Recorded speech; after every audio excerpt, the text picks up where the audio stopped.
If you've been going around the good old internet looking for the right podcast to fulfill your New York Yankees needs, well, I'll be the first to deliver the good news to you. You have found it. Here on Yapping Yankees with me, your host, Mike Scudero, you and I will be discussing the latest news, takes, and talk throughout the entire Yankee universe. Oh, and there may be some ranting on my behalf. Yeah. Anyway, what do you say we get to it? Let's get to yapping! Hello there, my fellow Yankee fans, and welcome to episode 87 of the Yapping Yankees podcast, where we yap about the Yanks and nothing but those Yanks. As always, I am your host, Mike Scudero, here on March 14th, 2021. Let's get things started by, as always, giving our shout-outs to Grunt Talks MLB, Reckless Airwaves Radio, and Ball 9. Ball 9 brings you some of the best baseball content out there. Baseball stories, old and new, articles, roundtable discussions, suggested baseball podcasts like Yapping Yankees, and much more. Visit Ball 9's website, ball9.com, and follow them on all social medias at Ball9. And know what you don't know. Next, we have Reckless Airwaves Radio. Get your latest uncensored, unlimited dish on everything sports. Interviews, featured podcasts, including Yapping Yankees, and more. Anything goes on Reckless Airwaves Radio. Give them a follow across all social medias at Reckless Airwave and check out their website, recklessairwaves.com. And our final shout out goes to Grunt Talks MLB. Visit their website, grunttalksmlb.com, to see all of their baseball content and, obviously, where they feature Yapping Yankees. Also follow the mastermind behind that website. His name is Darren, and you can find him on Twitter at YankeeReport28, and follow them on all social medias at GruntTalksMLB. Special thanks to all of our friends at Grunt Talks MLB, Reckless Airwaves, and Ball 9 for always helping to spread the word about Yapping Yankees. And also don't forget, guys, that you can help spread the word about Yapping Yankees and stay updated on everything with both me and the Yankees. And you know how you could do that? Well, by following me on all social medias. Follow my Facebook fan page at Mike Scudero NY. Follow me on Twitter at Mike Scudero and on Instagram at Mike Scuds97. And also remember to subscribe and always listen to Yapping Yankees on all 4 platforms it's available on. And those platforms are YouTube, Apple Podcasts, Spotify, and SoundCloud. Okay, how we doing, guys? I hope you had a good week and have had a good day as well, whenever it is that you happen to be listening to this from when I release this tonight. But this past week was pretty wild. First off, the weather here in New York was mostly just drop-dead gorgeous this past week. Tuesday the 9th, I think it was the first day of the year that I wore short sleeves, which is always a monumental day for me every year, the first day that I can finally wear short sleeves again. And Friday, when it was around 70, just a couple of days ago, I wore short sleeves and shorts, and words just cannot possibly express how thrilled I am about all of that. But now, this coming week, the weather's gonna get cold again, and then get warm again afterwards. March is being March this year. It just really is. Today is also daylight savings, and as per usual, it never gets any less annoying. We lost an hour, as the clocks go an hour ahead now, but there are obviously good things about that too. Of course, it's a sign that spring is just around the corner, warmer weather is on the horizon, and now the sun stays out even later than it already was starting to little by little for the last month or so now. Now it's even later with the hour jump ahead, which I love. It's always nice when the sun is out very late. But speaking of spring, which is only about a week away now on the calendar, spring training at this point is just about halfway over already. The season draws near, and God, I can't freaking wait. In about a week or so, I think I'm going to be hitting that point where, as much as I love spring training because I just love when any baseball is being played at all, I know eventually I'm going to be hitting that point, as I do every year, where I just watch the games and I'm like, all right, I think I need a game that counts now. So the more that the season gets closer and closer, I just get so damn excited for opening day. By next week's episode, or maybe like a couple of days after that, I'm probably going to hit that point where I just say, all right, I need a game that counts now, and I'm just going to be so excited for opening day on April 1st. But spring training is already about halfway over at this point, and this past week for our boys in pinstripes, or should I say really cool spring training uniforms that could definitely make for cool alternates, this past week definitely had its fair share of good things, like solid pitching outings, big things happening offensively, the hot battles in spring training for a couple of different things. First off, the 5th spot in the rotation between Davy Garcia and Domingo Germán, and the hot battle for roster spots going on with guys like Jay Bruce and Derek Dietrich and the like. Jay Bruce, I mean, what a spring he's having still. Definitely looking like he's going to be locking up his bench spot on the roster. But also, inevitably, there is a bit of something to put a damper on things. And to nobody's surprise at all, given the track record for this the last few years, the something that I speak of is injuries. And despite my opinion that I'll be giving you on this throughout the show, especially in our social media segment up next, obviously I, and all other Yankee fans, have just been through it all with injuries at this point. Which is also why the title of this episode is what it is, because the thought in my head towards the injury bug, and everyone else's heads too, immediately is, don't even think about it. Because we may be used to it, but by no means does that mean we want the injuries to keep happening. But it does already seem to be happening a bit.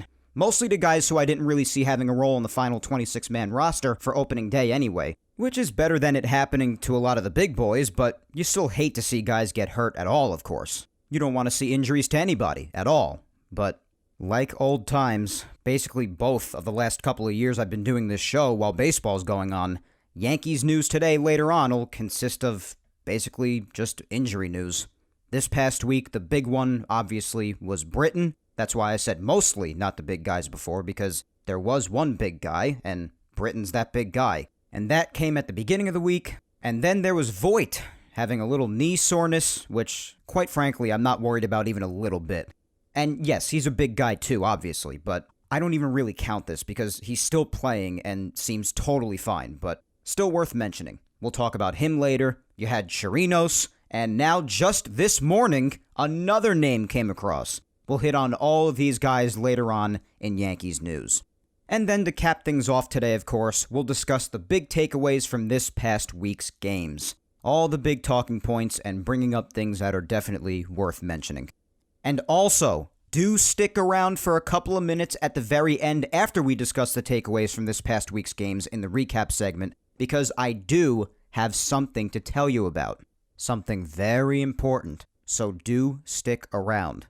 But for now, firstly, as always, we've got our social media segment. And this week, it's an open-ended question. What about? Well, injuries, of course. What else? Oh, God. So let's get right to it. This week's question is, do the couple of injuries so far have you feeling any less confident in the team's ability to stay healthy this year? And then below that, of course, I said to sound off in the comments below, at least here on Twitter, for a chance at a shout-out on the show today. Now, before we get into your responses, which we will, and I'll get to as many as possible as usual, but my opinion on this is a bit complex, but I'll try to keep it somewhat short. But regardless, when it comes to injuries, as I said before, the subject of injuries is no stranger to any Yankee fan whatsoever, given what's happened the last few years. It's just been sewn into the fabric of the New York Yankees at this point. Just at this point, regardless of how major or minor it is or who experiences it, the chances are a Yankee is going to get injured. And the sooner you accept that, the easier you will sleep at night. Now, that's not to say you can't pray that the Yankees stay healthy. I mean, you guys know better than anybody how much I've been praying the entire offseason that the Yankees finally have a healthy season, or at least a mostly healthy season. I obviously don't blame anybody for wishing for that. That's a completely reasonable wish. Us Yankee fans have been through a lot with these injuries. But even I accept that at certain points throughout the regular season, not with just the Yankees, even though the Yankees have been through a great deal with the injuries, but in baseball, injuries are going to happen. It's a part of the game, and it's inevitable, given how long the season is and how physically demanding it is over the course of 6 or 7 months. It's a long season. And even the old-timers, even though they had different methods with coping with it, but even the old-timers got hurt a lot, but they just had different ways with coping with it, or they just toughed through it, either through those coping methods or otherwise. And honestly, it's just impossible to go throughout the entire course of all of it without anybody experiencing at least one injury again, no matter how major or minor. And if you listened all throughout the offseason and throughout the last few weeks as well, leading up to spring training and even into spring training now, even when the first injury of the spring was announced with Clark Schmidt, you would know, again, that I've been extremely optimistic that things could at least be better this year. Not be injury-free, but possibly be much better, especially with guys that tend to get hurt all the time, like Aaron Judge or Giancarlo Stanton. Not to go after those guys, I love them both, especially Aaron Judge, but I'm just telling the truth. They've had trouble staying healthy. But regardless, heading into this season, I've had high hopes that things could possibly improve at least with injuries. And despite this past week with 3 or 4 injuries, or at least guys experiencing soreness, believe it or not, has not been shaken. Nothing has changed, given what's happened with Clark Schmidt a few weeks ago, and everything that's happened this past week. And as I briefly mentioned in the introduction, by this past week I mean the news on Zach Britton, which of course is a big blow, nobody's arguing that.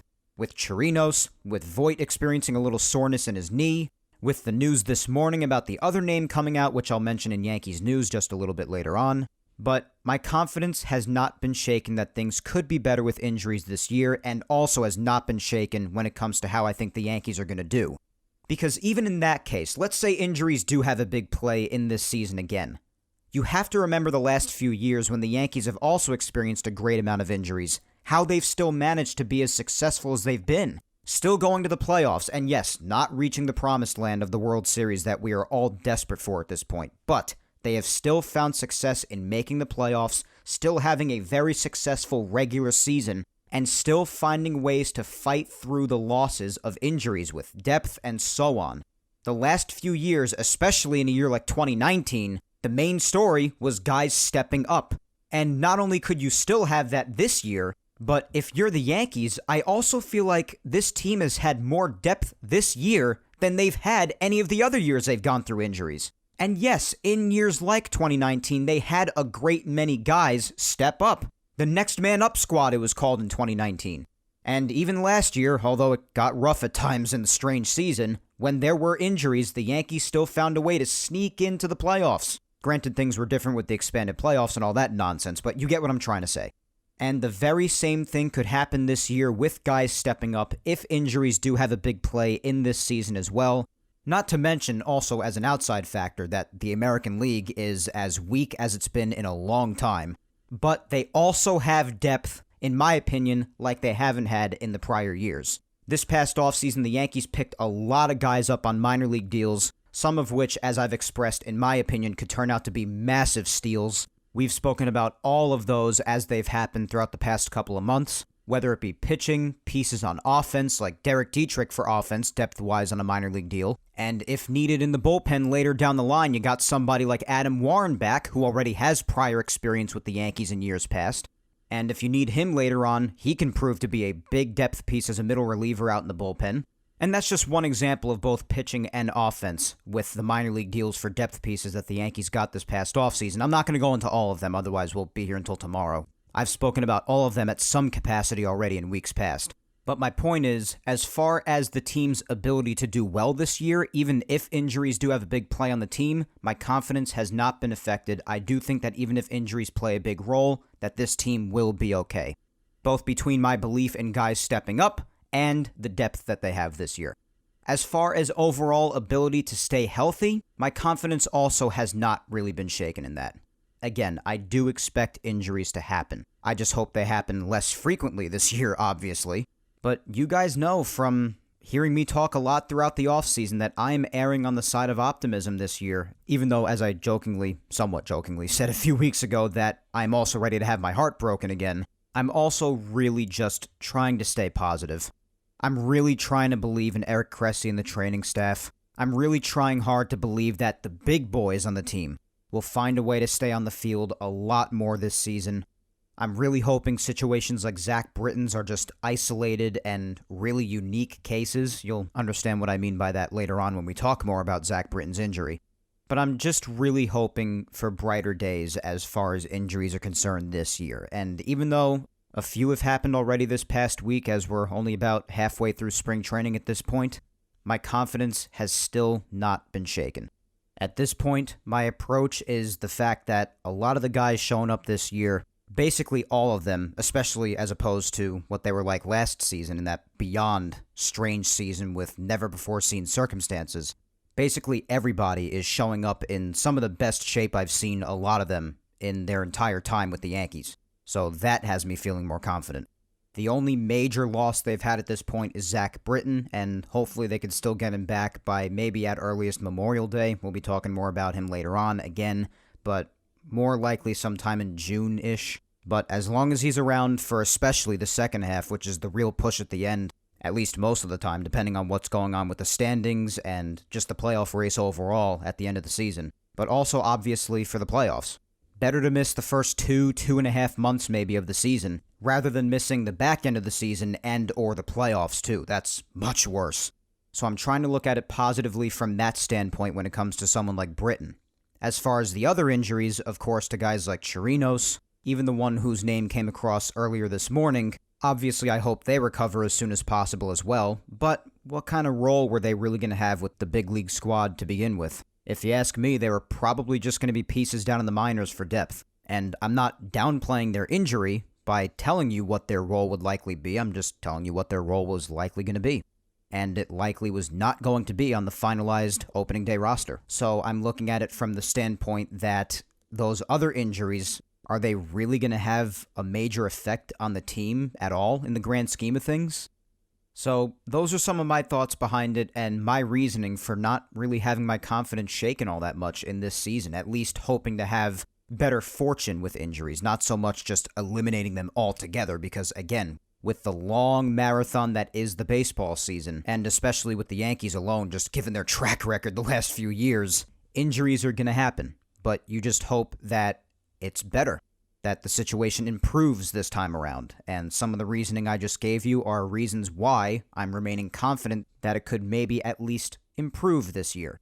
So those are some of my thoughts on it, and again, as far as the injuries themselves are concerned, I'm going to be hitting on all of them even more in-depth in Yankees news after this segment's done. But as far as my optimism that I've had throughout the offseason and even into spring training that things could hopefully at least improve with injuries this season, despite the injuries that came to the surface this past week, my confidence has not really been shaken. All right, let's get into some replies. We'll start here on Twitter as usual. First up is Rob at Laker477, and Rob says, "In all honesty, these injuries have left me numb. New season, same story. Injuries, injuries, injuries.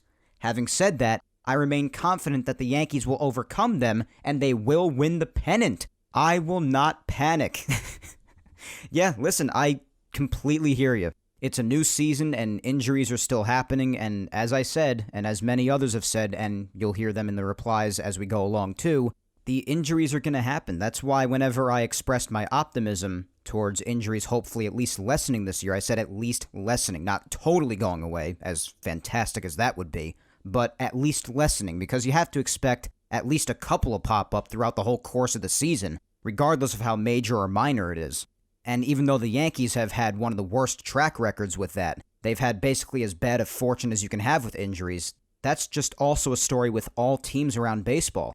And whether it be something internally with their own body, like Zach Britton, for example, or if it's an outside factor, like Robinson Chirinos' injury, where it came from getting hit by a pitch by someone else, injuries are gonna happen. And a lot of the time, they cannot be controlled, but you hope that when they can be controlled, and just in general, you hope that the situation can be improved as much as possible. And that's what I've been hoping for this season. But I totally get being completely numb from injuries. God, do I feel that. But I'm glad you're remaining confident like me and that the Yankees will overcome them. And they very well could, because I expect guys, again, if need be, to step up. And again, I'm really confident in their depth this year. I really am. All right, up next we have Joe F. at Hocock2, and he says, "Not too bad yet. Losing Britton is a big blow, though. Yeah, it is a big blow. Obviously, Zach Britton is such a massive role on this team, not only as the bullpen setup man and one of the league's best relief pitchers for years now, but he's also highly respected on this team and in the organization as a player rep, and he brings a lot to the table. He's just very important to the Yankees, so of course, losing him at all, let alone for at least 2.5 months or so, that's a blow. But as I said before, I am confident that pieces in the bullpen can pick up the slack for the time being, and if there is a time for Zach Britton to get hurt throughout the season, I'm glad it's now and not in the back end of the season and or into the playoffs, because that would be much worse. Much worse. So I hear you, but I'm trying to be optimistic about his situation. Up next is at Shell895, and she says no. Chirinos being hit by a pitch can happen at any time to any hitter, unfortunately. And Britton's bone chip is anatomical. The players need to focus on staying away from the pulled muscles, which seem to hit randomly and with too much frequency. The training staff needs to help. Yeah, when it comes to pulled muscles and situations like that, that could tend to be something that the training staff could possibly help with, as far as like stretching out muscles more, like apparently Eric Cressy has done with Judge and Stanton this offseason, incorporating more yoga and stretching into their workout routine, as opposed to just pure strength training and heavy weightlifting. So hopefully that stuff, which has apparently been incorporated to the guys like Judge and Stanton where appropriate, hopefully that has a positive effect on this season. And so far, Aaron Judge, although he's experienced a lot of bad luck with hard-hit balls being hit right to a fielder this spring, he and Stanton are looking like they're in some of the best shape of their lives this spring, and I like what I'm seeing out of them. So if the trainers are helping with that and they can keep them on the field for at least most of the season, that would be a big win. You guys know I'm banking on especially Aaron Judge a lot to play at least like 140 games this year or so. That would be freaking awesome. But yeah, as I said before, there are also injuries that you just can't help, especially in Chirinos' case, as you mentioned, an outside factor being hit by a pitch. And those injuries, of course, have to be extremely frustrating because, again, an outside factor, something out of your control. And if you're Chirinos or anybody else who's experienced something like this, even Aaron Judge back in 2018 when he faced Jacob Junis, you're probably just telling yourself, he couldn't throw that pitch a bit more outside or away from me, or, I couldn't move out of the way just a little bit so it wouldn't hit me in that perfect spot to cause this injury. A lot of things have to be going through your mind when you experience an injury like that of Chirinos's or an injury like that of Judge's in 2018. It's got to be extremely frustrating, but yeah. Injuries are going to happen, that's my point, and especially for guys like Chirinos, when an injury like that is just completely out of your control. But obviously, where they're able to help, you hope that the training staff does, and hopefully a lot of the things they've done will have a positive effect on the guys, especially those who have struggled with injuries the last few years and have just missed significant time. Okay, up next is at Brith Oddity, and they say, I'm somewhat confident in the Yankees. Britton hopefully will be back soon, and the usually injury-prone lineup is still playing. Yeah, hopefully Britton will be back as soon as possible. As I said before, the earliest that I see him coming back is maybe around like Memorial Day or early June, which again stings. It's a blow to the bullpen and to the team overall, but it's nothing that the Yankees can't handle, and it could definitely be worse. But hopefully his recovery goes well and he ramps up well too when he starts throwing again and all of that. And yeah, good point. The lineup right now, they're all looking fantastic. They're all still playing. They look like they're in great shape, as I said before, and hopefully it stays that way. Up next is my good friend Tina at MountainGal456, and Tina says, not at all. Strong lineup, strong pitching. I'm still feeling very confident in this team. Love it, Tina. Yeah, when you look at this team overall, as the prior reply said, the lineup is still looking completely healthy right now, and they're all looking good, in great shape, and hitting the ball well. And even when you look at the guys who have risk attached to them, like in the starting rotation with Taillon and Kluber, they've both looked really solid so far. And as for now, that's all we can account for, and they've all looked really good so far and have not reported a single little problem.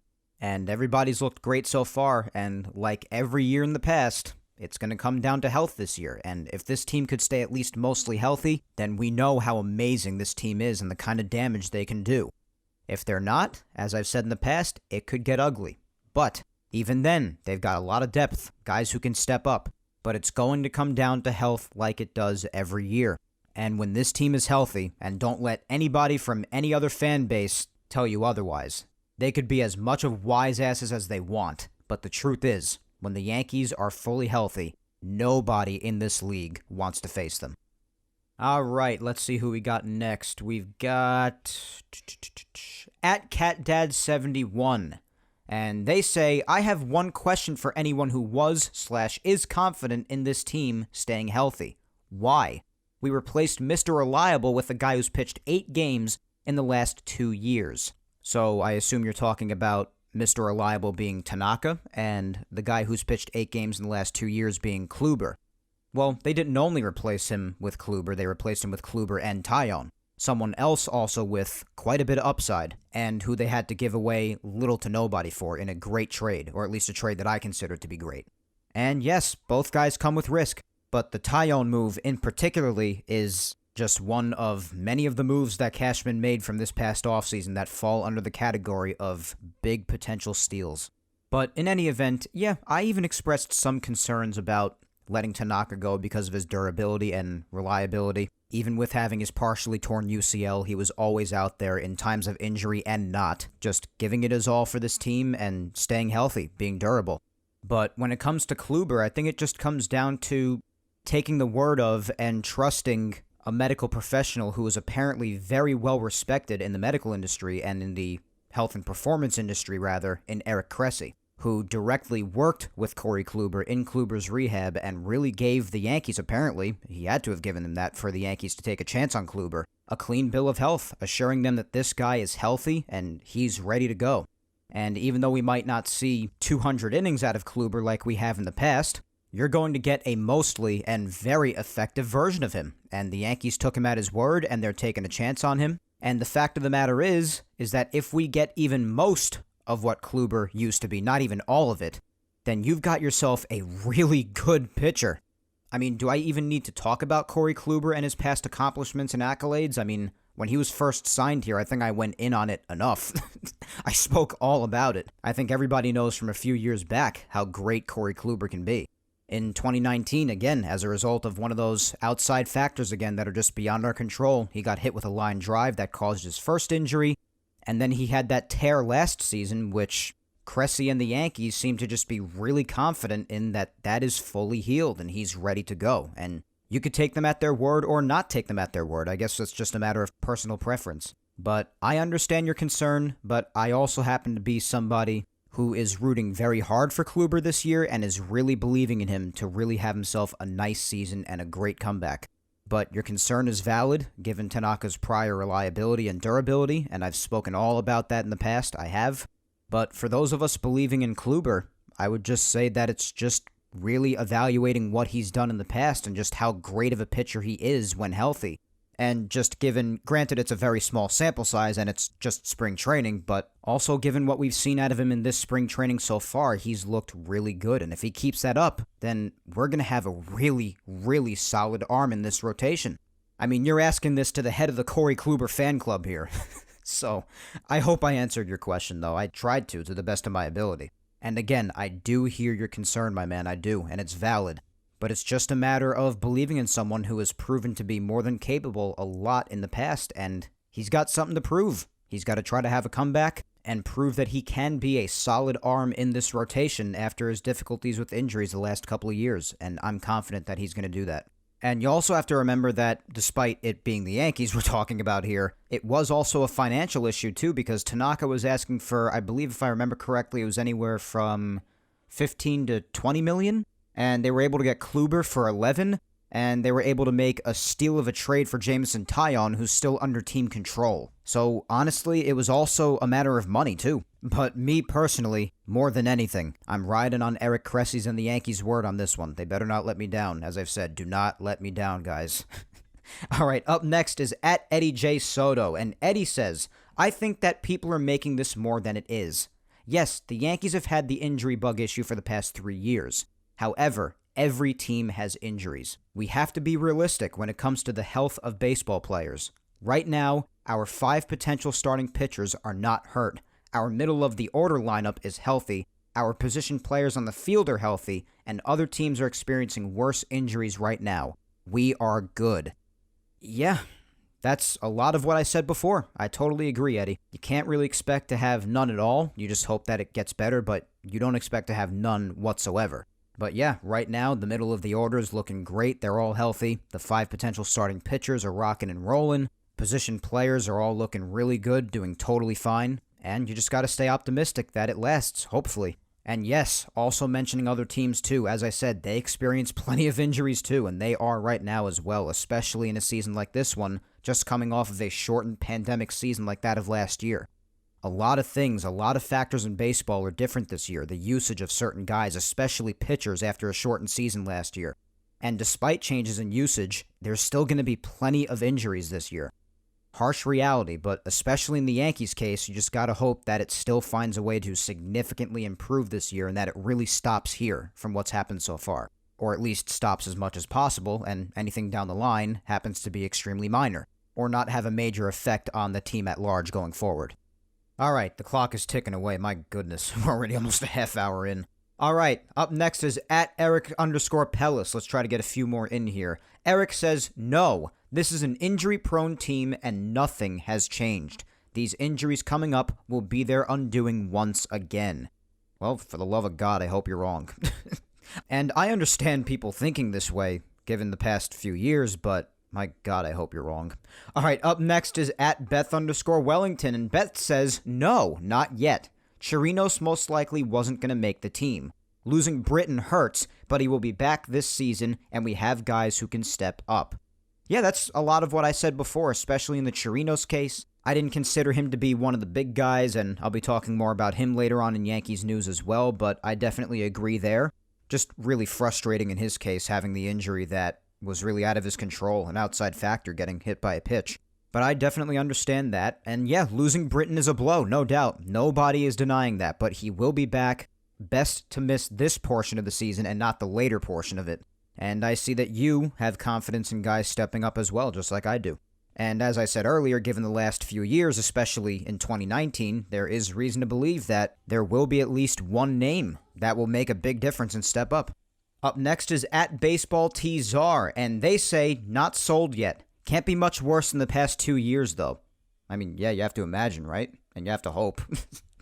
Oh my God. Up next is @MikeLSports, and Mike says, never confident until they prove it. I mean, that's fair. I mean, you're never confident until we actually see the results. I just like to speculate given on what we have right now, and, just maybe think of what's going to happen later on, just as a fun way of talking and creating discussion. But I know there are a lot of people out there who are very wait-and-see types, and I am too to a certain degree. I really am, so that's totally fair. That you just want to see them prove it until you say that you're confident. @BlueRussian5555 says, it doesn't feel nearly as bad as last year. Well, almost nothing feels as bad as last year. Last year was just a pit of despair. I think that's just the best way to put it. But yeah, I definitely feel you there. If anything is as bad as last year, then, well, we're in bad shape. Up next is @Laura_Icemont, and Laura says, nope, I'm still confident with this team. All right, so I'm seeing a lot of optimism here. There are a lot of people just saying, yeah, I gotta see it first before I come to an opinion, and that's totally reasonable, but there seems to be a lot of optimism here too, and I am here for that. Even though I'm prepared to have my heart broken again, I gotta think optimistically. I just have to. Gotta keep hope alive. Alright, let's do a couple of more. Up next is @Yankees_Blue, and they say, increased injuries in recent years have a lot to do with the relatively new 10-day IL vehicle that teams use to extend their roster, moving players to and from their AAA teams, and philosophy that it's better to play fully healthy, lesser players than a starter with a minor injury. I mean, maybe that could have something to do with it. I mean, I know that they did introduce the 10-day IL in just recent years, but I felt like there were still injuries before that. Maybe that could play a part in it, or maybe not, but I don't know. I still feel like there were injuries before that. But maybe that could play a part. Who knows? Up next is @JulianGallardi1, and Julian says, I'm feeling much more confident than previous years. I know we've obviously had a few issues, but there's no way to prevent that. Yeah, I agree, Julian. And as I said, there's no way to really prevent all injuries. Just better to take a more realistic standpoint, at least to me, and just say that I hope it improves. And that any injury to come around is as minor as possible and doesn't have a huge effect on the success of the team going forward. But yeah, I agree. Up next is Rebecca at Peace Now for Life, and Rebecca says, I am absolutely confident in this team as is. The depth is fantastic. The few injuries do not have me worried at all. The chase for number 28 is on. Yep. I mean, if you've heard what I've been saying throughout this whole segment, and you know I agree, Rebecca. I think what the Yankees have endured so far is not earth-shattering. I do think that Britain is a blow, obviously, but nothing that they can't handle. And, of course, the other guys, again, didn't really see them having that big of a role on the main roster anyway. And plus, as you also said, the depth has you feeling extremely positive this year. I agree, Rebecca. Okay, let's just do one more. I've really tried to fit in as many as I could here. Well, I do every week, but you get it. Alright, lastly is at MD Nelly, and they say, not really. The confidence bar is set so low as far as injuries go at this point, and the ability to continuously find a way to overcome them has been proven. It's just part of who they are at this point. The roster is so deep that there is always someone ready to step up. Absolutely, Mike. A lot of what I said already. I totally agree. I even said it before. It's basically just sewn into the fabric of the Yankees at this point, just dealing with injuries, but you just have to hope that they are less frequent and are less severe, and stay away from those most important to the team as much as possible. But if it is to strike in a place that hurts, then you got plenty of depth, especially this year, and chances are, and the chances are very good, that there will be someone ready to step up. But that is all for the Twitter replies, guys. I want to thank you so much for replying if you did. You guys know how much I love and appreciate all of your interactions with the social media segment for the podcast week in and week out, but we still have one more platform to get through before we move on to Yankees news, and that is Instagram. And of course, I gave them the very same question. And just as a reminder, that question is, do the couple of injuries so far have you feeling any less confident in the team's ability to stay healthy this year?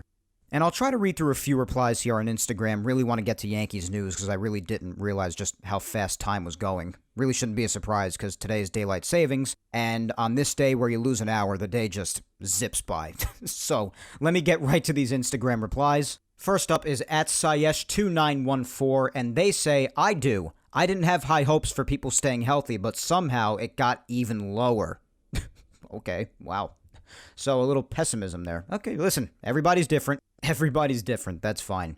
Up next is Vamos Yankees, and they say, every season it comes down to health, and this season isn't going to be any different. Yeah, I agree, I said that before. That's the story with the Yankees every year, it's just about the health. If they're healthy, you know what they're capable of. But if they're not, even though you have depth and likely have guys to step up, it's likely going to be a much more stressful journey. Up next is the Dark Knight 025, my good friend James, and James says, interesting question. So far, I feel confident, but I need to see this in the regular season. I need everyone fully healthy for now. I'm somewhat optimistic. Alright, so I sense some cautious optimism, which is totally fair. I totally understand that. So, cautious optimism out of James. Alright, now let's finish up the social media segment as always with the final two, which, as you know, I always dedicate to my amazing girlfriend and my amazing mom. So first up, we'll read the reply of my girlfriend Vic, and she says, I'm used to the injuries, so it doesn't affect my faith anymore. Especially because of how far we went and how well we did in the 2019 season with the crazy amount of injuries that we had then. Yep. How else do you put it other than that? Yeah, if you remember the 2019 season, that was overwhelming with injuries, unlike anything I've ever seen, unlike anybody's ever seen. And yet, they still had guys step up, get the job done, push them to the playoffs, and you're absolutely right. But it's come time this year, it's time to take that next step, win the pennant, and win the World Series. But as far as still having faith in the health and the team going forward overall, you're totally correct. And it's been proven that even if they have a crap ton of injuries, they can still get by and experience success. But your point is well taken, Vic, and you're right. And that team is the ultimate representation of the Yankees being able to overcome even the craziest amount of injuries and still winning 103 games. So, you are correct. Okay, let's finish up with my mom, Julia Gina Scudero, and she says, this always makes you say, uh-oh, but I truly have confidence that the change in training will help the boys withstand more than they could before. I've noticed Judge doesn't look like the Planet Fitness guy that could bench press a building anymore. He still looks very strong and very athletic, don't get me wrong, but he looks even more focused, fresh, and lighter on his feet than ever before. It's too early to speculate, but if we're going to speculate, I'm going to do it positively. Let's look at how Boone bounced back from his pretty serious health issue. It's a good sign. Now let's enjoy baseball. Yeah, and we covered Boone's story on last week's episode. That was crazy, and I hadn't known about his heart health before any of that, how he had his open heart surgery in 2009 or anything. I hadn't known anything about that. So yeah, if you want to look to that for inspiration, and I'm sure the boys do, then definitely use that, of course. But yeah, I see what you're saying. You heard about the changes in training routine, especially for guys like Judge and Stanton, which we've discussed, and it's pretty funny how you put it, the Planet Fitness guy that could bench press a building. But yeah, as you also said, of course, he still looks very strong and very athletic, but yeah, more focused and fresh and light on his feet. Just looks really determined to just want to play nearly the whole season this year, at least 140 games, or at least that's what I'm hoping for. But I very much like the approach you're taking, Mom, and I like the approach that a lot of you are taking. But regardless of what your approach is, of course, you have every right in the world to it, especially if you're concerned. Even though I am remaining optimistic about it for the most part, I will not go after you if you are just already feeling uneasy about it, because with the last few years, the way things have been with injuries, your concerns are valid. But let's just hope for the best, and as my mom says, enjoy baseball. But that is all for the social media interaction segment for this week's episode, guys. Thank you all so much. Whether it was on Twitter or Instagram, I don't care. Any and all interaction is appreciated beyond words. I love you guys so much, and I always love hearing your thoughts. But let's keep the ball rolling and head right on to Yankees news. And as I said earlier in the show, just like old times, all of Yankees news today is about injuries, which it often is during the regular season the last couple of years with the Yankees. I've been doing this show since June of 2019, and that's almost 2 years, and ever since then, a large portion of Yankees news has been injuries. But, actually, before we get to that, I just noticed the Yankee lineup dropped. I just want to take a look at that really quick. The lineup for today's game against the Blue Jays, let's see. Okay, we got Tauchman leading off, playing center. Voigt's batting second, DHing. Bruce is batting third at first. I hope Bruce has himself another nice day. He's really had himself a nice spring and has done very well in solidifying a potential bench spot on the roster. But he's batting third. Clint is cleanup in left field. Dietrich is batting fifth, playing second. I hope he has a better day because he's been slowing down a bit lately. Kyle Higashioka is catching and batting sixth. Tyler Wade, unfortunately, batting seventh at shortstop. Thairo Estrada is playing third, batting eighth, and then Greg Allen is in right field, batting ninth. All right, so a lot of depth pieces and minor league pieces in the lineup today against the Blue Jays. And Davy Garcia is on the mound. I'm really looking forward to seeing how he does again. But yeah, I just wanted to take a quick glance at that lineup before we get into Yankees news here. But let's get right in and discuss the injuries from this past week that we've spoken so much about at the beginning of the show, and of course, mainly in the social media segment just before. And we'll start at the beginning of the week with the first one that was announced, and definitely the biggest one by far of any of the injuries that we talk about in the next 5 to 10 minutes or so. And that is Zach Britton. And it was reported on Tuesday that he experienced soreness in his elbow after a bullpen session, and at first, it was believed to not be UCL related. And just to clarify for those who don't know, the UCL is for Tommy John surgery, so anytime you hear someone say that they don't think it's UCL related, that's a very good thing. Very good. But they think there's a chance that this could have happened because apparently, and we didn't really know this before this was announced, but Britton's preparation for spring training was delayed and pretty unordinary because the Yankees revealed that he actually came down with a really bad case of COVID back in January, and he even lost a lot of weight, 18 pounds. That's a lot. So I'm glad he's okay with that now, but that did delay him a bit in getting ready, and that could be why, which really sucks, if that is in fact what led to him getting hurt. It's a very unique case, but obviously there's no way of knowing for sure. But this was reported on Tuesday morning, and he went for an MRI on Monday, and the results came back Tuesday evening for the MRI, and it was reported that he had a bone chip in his elbow, and that he'd be getting surgery to remove it, which, according to Aaron Boone during one of the Yankee games from this past week, could be tomorrow. And now, although there's no definitive set timetable, Britton is set to miss about maybe 2.5 or 3 months or so from when he gets the surgery, between recovery, having to ramp back up, and the whole deal. Because even him getting ready for spring training was delayed, so even after the surgery, when he gets ready again, he's got to ramp back up, which takes more time and face live hitting, and it's going to be a long process. Probably a bit longer than that of the typical rehab, because he's going to have to recover from the surgery and then start from zero when he starts throwing in order to ramp up again. So I'd say maybe Memorial Day for a comeback, maybe Memorial Day weekend at the earliest, probably more likely to be sometime in June. And again, the Yankees still have not given a definitive timeline yet, as the surgery hasn't even been performed yet, I don't think. So we'll know more as time goes on, but that seems to be the general consensus for now. But for that window of time, honestly, as I said a lot in the social media interaction segment too, this bullpen can get by. They still have Chapman, they still have Chad Green, they now have Wilson and O'Day as of this past offseason, both of whom I'm still psyched for. I think they could be really good for this Yankee bullpen. I've been saying that since the both of them were signed, and that's just the back end of the bullpen. With the rest of the bullpen, if Herman makes the rotation, then you could have Davey in the pen, or vice versa. You know, I'd like for Davey to make it into the rotation, but we'll see. Herman is probably going to make it. But the point is, you'll probably have one of those two guys out there as well, depending on who gets that fifth spot in the rotation. You got Loaisiga, who you guys know I haven't been big on, but could very well improve with a normal season this year. He's always had good stuff, but he's just yet to figure it out fully, but maybe with a full season he can get better. I'm willing to give him another chance. Maybe one of the spring training invites who have done very well so far this spring could get a chance for the time being, like Lucas Litke maybe, because he's been fantastic. So, what I'm saying is, as much as this sucks that this happened to Britton, and it is quite a blow because, again, of what he does mean to this team, but I think this bullpen will be fine for the time being that Britton will be out.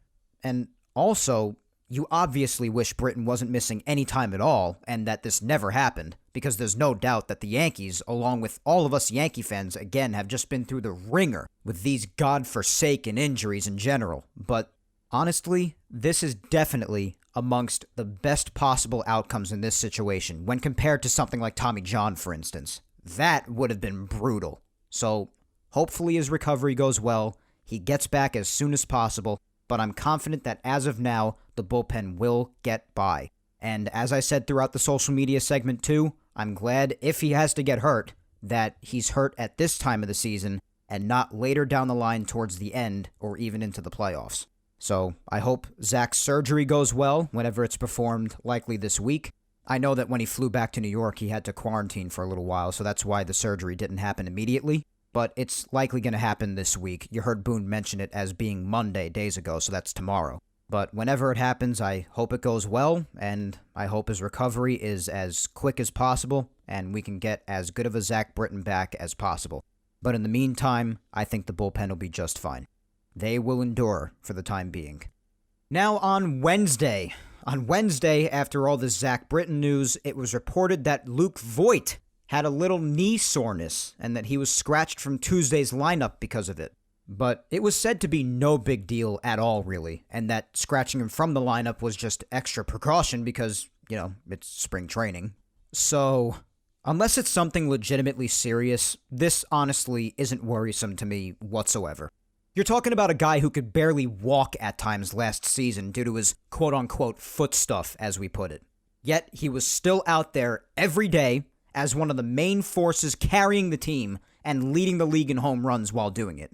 Luke Voit has established himself as a freaking bull, so I'm really not worried at all as of right now, personally, but we'll see if this gets any worse over time. Let's hope it doesn't, but he was back in the lineup on Thursday, he's played more since then, and he's in the lineup again today, so I really don't think this is anything to stress about as of now, so let's just hope it doesn't get any worse.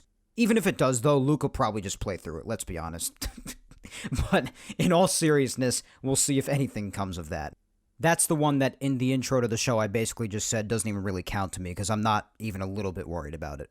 But also on Wednesday, in Wednesday night's game, Robinson Chirinos, who, as we know, the Yanks brought in on a minor league deal this past offseason, basically as a third-string catcher, but also competing with Higgy at least somewhat for a roster spot, I guess. But if we're going to be honest, he probably wasn't going to make it onto the final 26-man opening day roster anyway, but he was hit by a pitch, a fastball, at about 97 miles an hour right to the wrist. Yeah, ow, I know. He was in serious pain, and understandably so. And then on Thursday, it was revealed that he has a fractured wrist. Now, as I said earlier, injuries suck in general, obviously, but when they happen as a result of an outside factor like getting hit by a pitch like this, it's even more frustrating. So as of now, he's going to be missing quite some time. But again, although you hate to see people get hurt in general, and I obviously hope Chirinos gets well as soon as possible, he most likely wasn't going to be on the main squad anyway. At least unless injuries happened, of course. But because he probably wasn't making the team anyway, when it comes down to looking at this from a team perspective, you're not sweating this injury that much.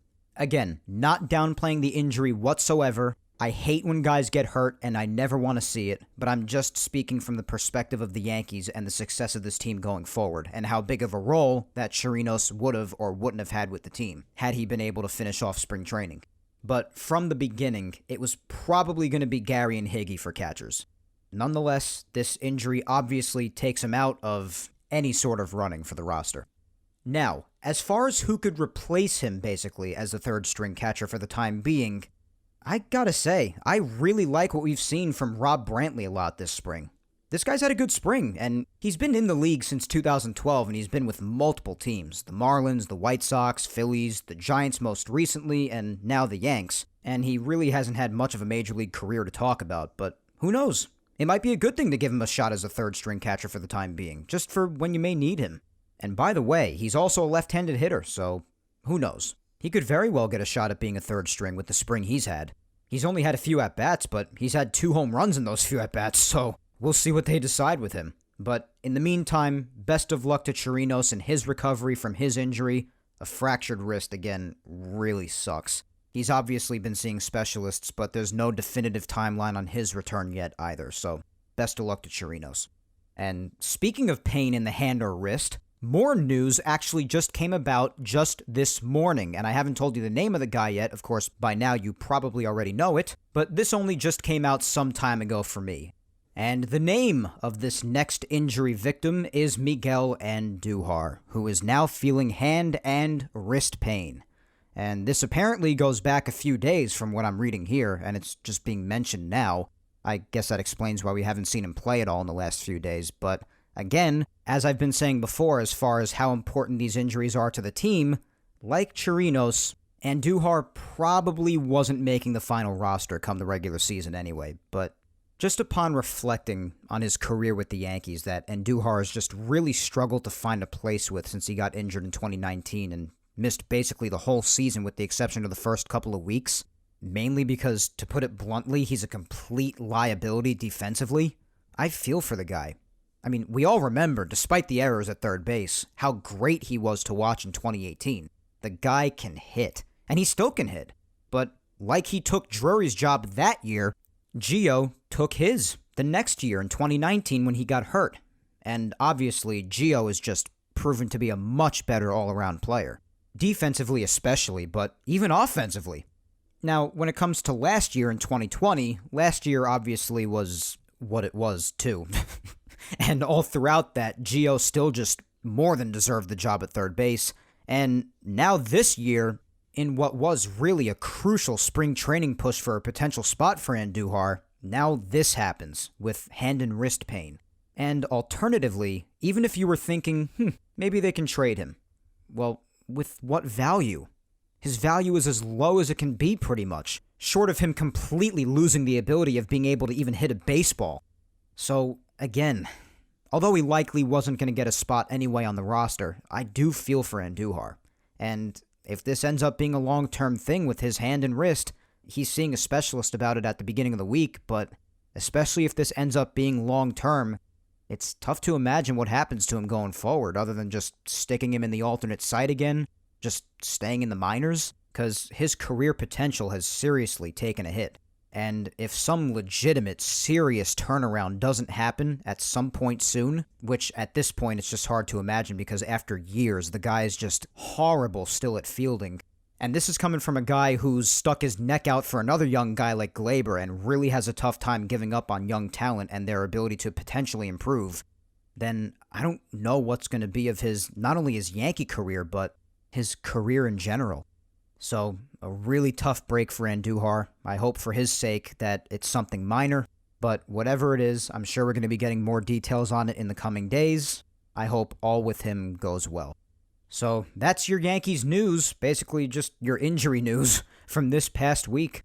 Again, the major one really being Zach Britton. You hope his recovery from surgery and his rehab goes as well as it possibly can. And although the other injuries so far, really, I don't see having big effects on the team going forward. Obviously, you still hate seeing guys get hurt at all, and you hope that they also find their way back to health. All right. I'm like Mr. Miyagi at the end of the first Karate Kid movie when Daniel's injured, and he goes, "Oi, close eye."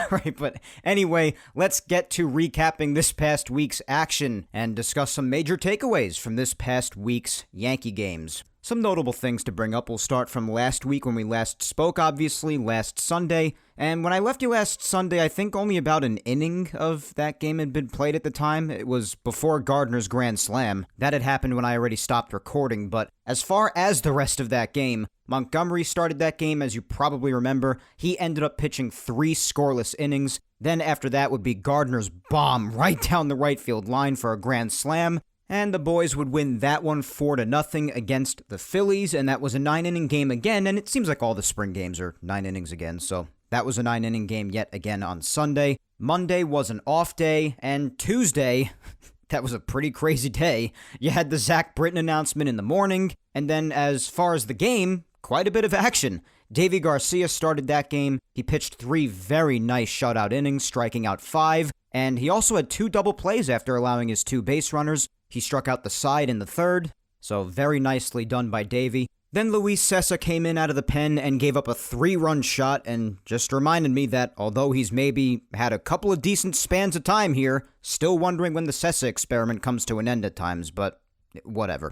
And again, I know it's spring training, but this guy's been around for years now and has just had so many streaks of being just bad, to be honest. He's had his good moments, but so much of the time, just so many streaks of being just straight up bad. Like in yesterday's game, he was fine when he pitched the 9th inning, which we'll get to later, but I just feel like he does badly so much of the time, and it's just gotten to a point where the sight of him even giving up a run is just aggravating. But anyway, as far as the offense that day on Tuesday, Jay Bruce hit his second home run of the spring, an opposite field shot, still having himself a very nice spring, really battling for that roster spot that we've been talking about.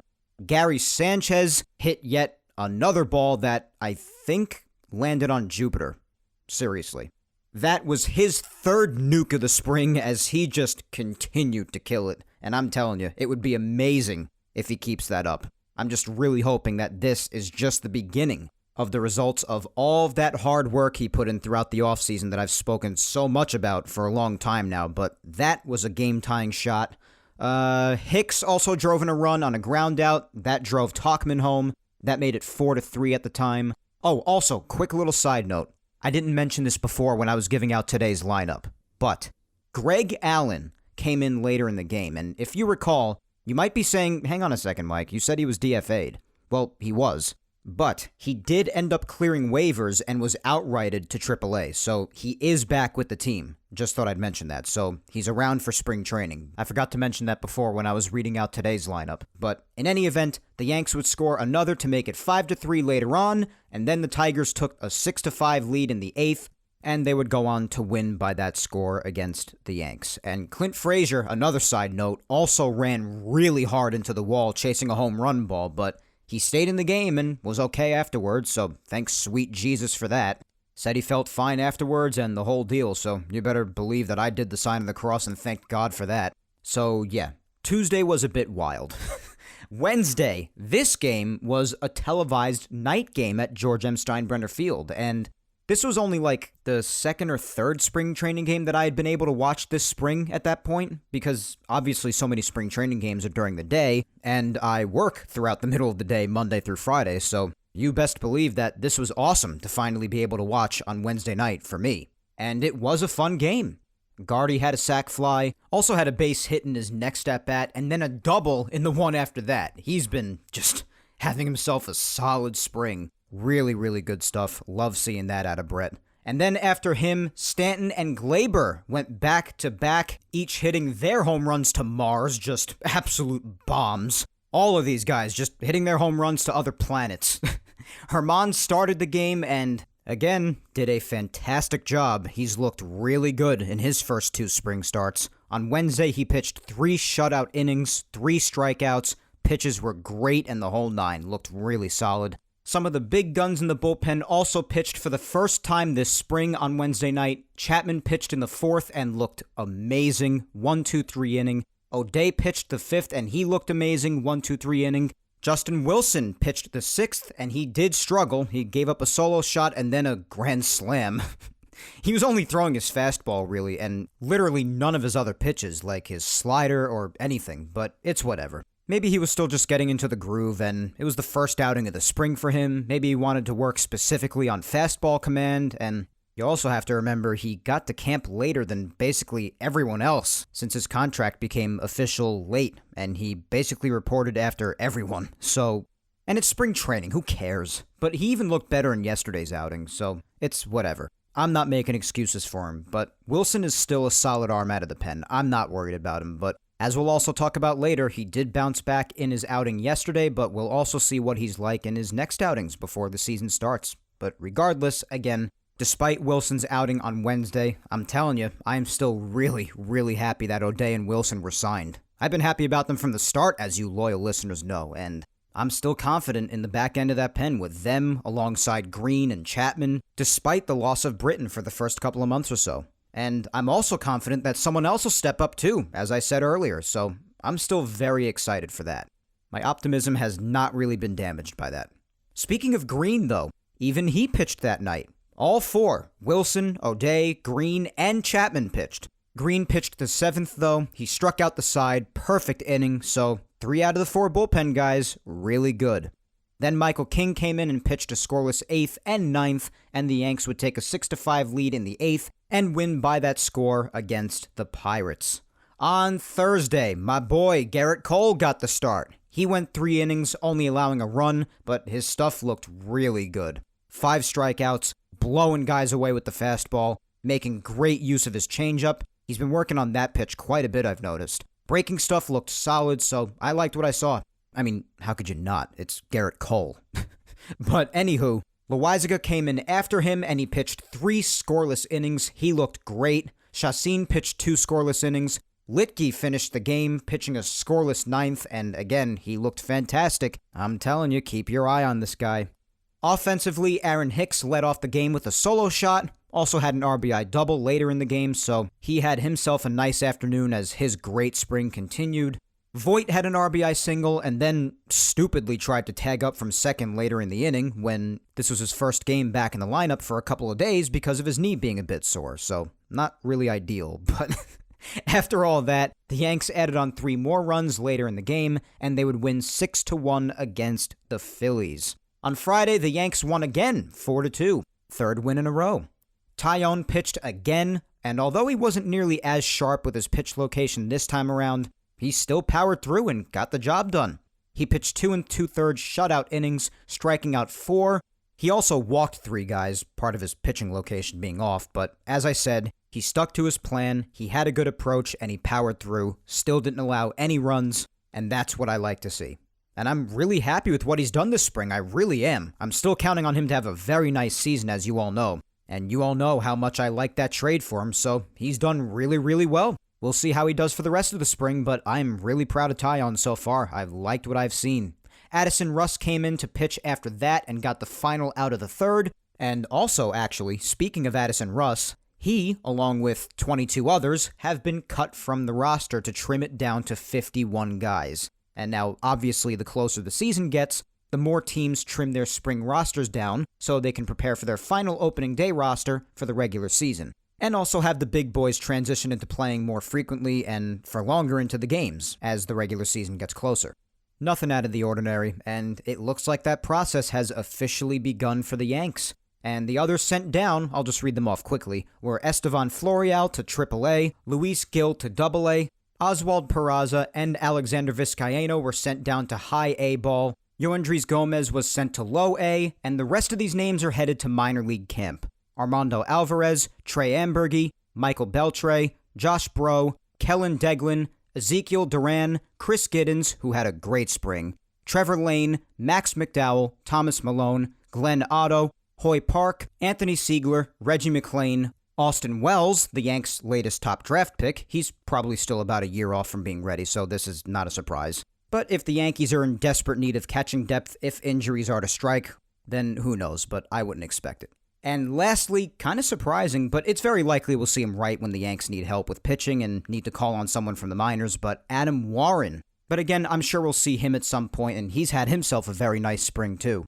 But lots of trimming of the roster, and we've seen some of these guys still appearing in games since the trimming of this roster was announced. They'll still be around in the spring roster for now, still coming in and playing, but that was just the roster trimming for now, just so we know who still has a chance to make the final opening day roster and who doesn't as of this moment. So lots of trimming of that roster, but we'll be seeing more as time goes along until the official roster for the start of the season is finalized. Just thought I'd mention that since I just mentioned Russ pitching, and he was one of the names involved in the trimming of the roster. He's headed to minor league camp too, by the way. But he got that one out. Nick Goody pitched a scoreless fourth. Albert Abreu, who's had just a brutal spring so far, pitched the fifth, allowing 2 hits and another run. Kyle Bearclaw pitched a scoreless sixth. Nestor Cortez Jr. pitched a scoreless seventh, striking out 2. Tyler Lyons finally pitched a scoreless inning in the 8th, and Brooks Kriske allowed a run in the 9th, but finished things off. On offense, someone alert the media to start off, because not only did he actually not strike out, but Tyler Wade actually did something. Holy crap! He hit a sac fly. I couldn't believe my eyes. If you only knew how over him I am. Then Gardy, who's just crushing it this spring, on the other hand, picking up right where he left off in the playoffs, I see, got an RBI single.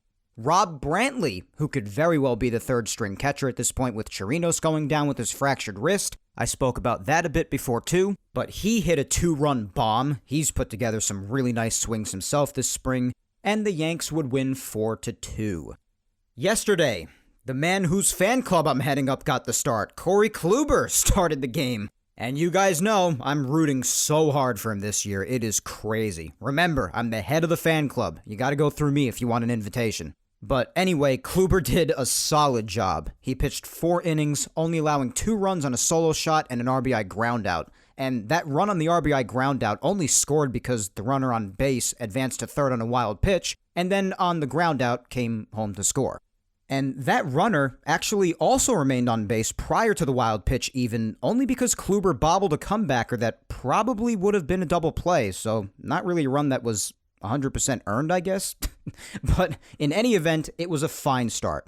He struck out 2. I loved how his stuff moved. His slider looked great. His fastball had very nice running movement.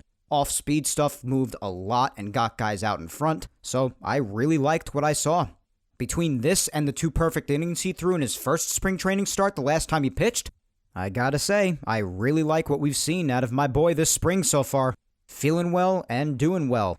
After Corey, Chapman came in and pitched a perfect 5th, and to say the least, and if you don't want to take my word for it, then take Boone's word for it when he said it as he was on mic during the 5th inning, Chap was just disgusting.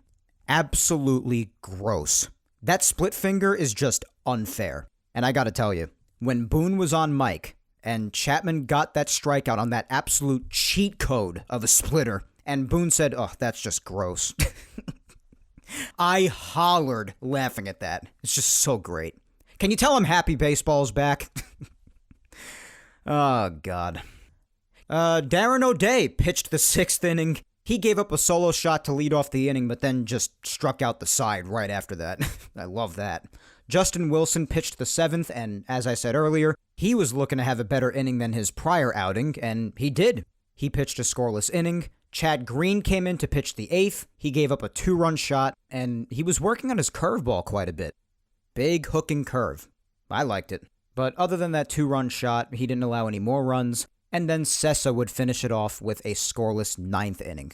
Offensively, Hicks hit an RBI double for the first run of the game. He's had just a great spring. I've been saying it over and over again, but I just want to keep repeating that. Between, as per usual, working his walks and just constantly coming through with big hits, too. Just Hicks has had himself a really, really good spring. It's worth repeating. But you know who else has had a really killer spring to absolutely no one's surprise? DJ LeMahieu, because he hit a 3-run homer after also getting a hit in his first at-bat in the first. He just keeps hitting like the machine he is. And then 3 more runs were added on towards the end of the game, and the Yanks would beat the Pirates 7-5.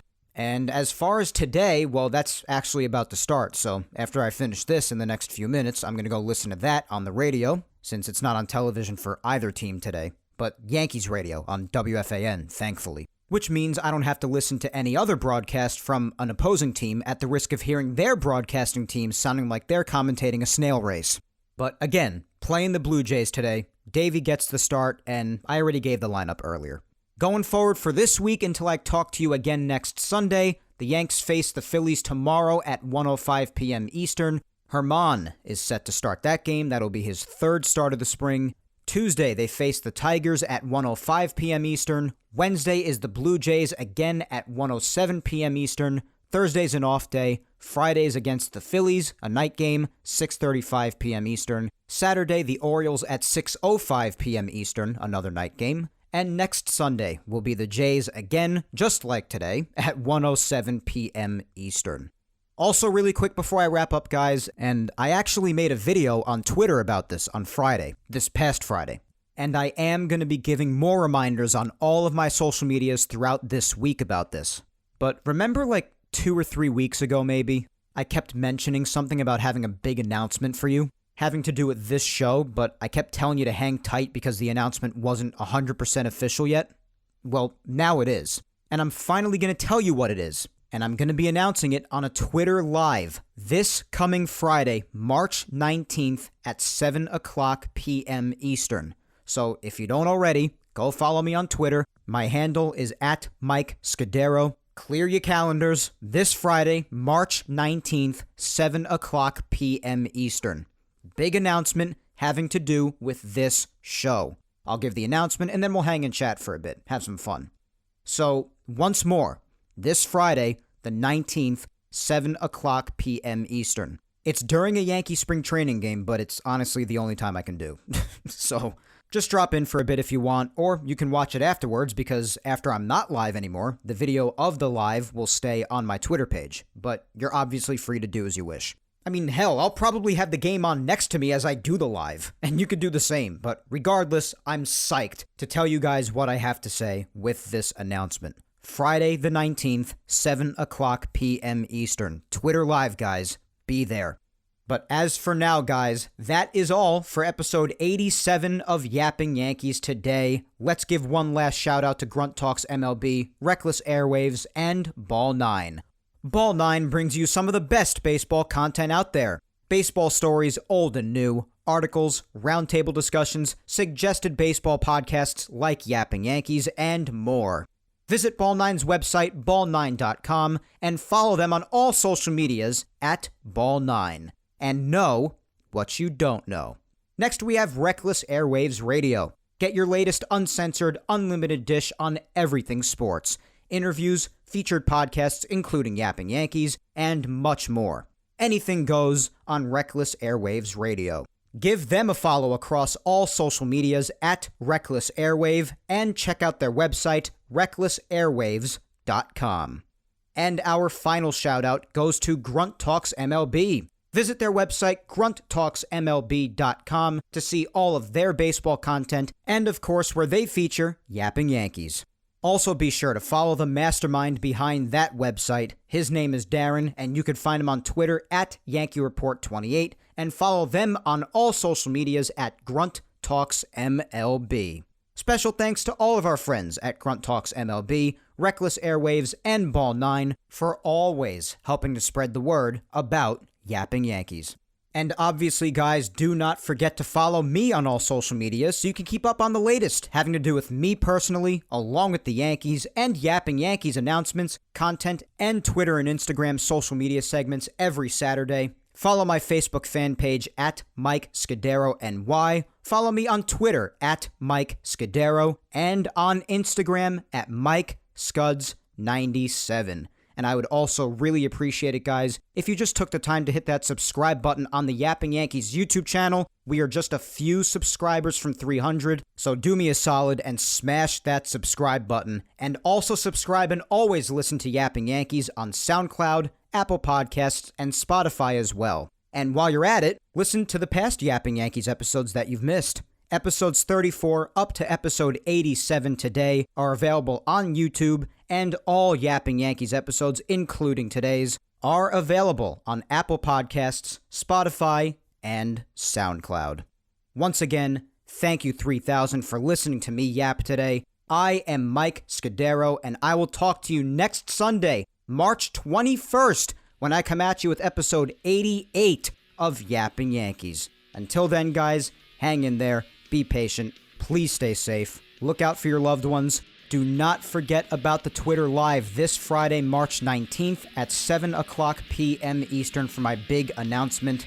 And in the meantime, of course, until I talk to you next Sunday, obviously keep on enjoying spring training baseball, as I definitely will. Enjoy your week, my friends. Take care.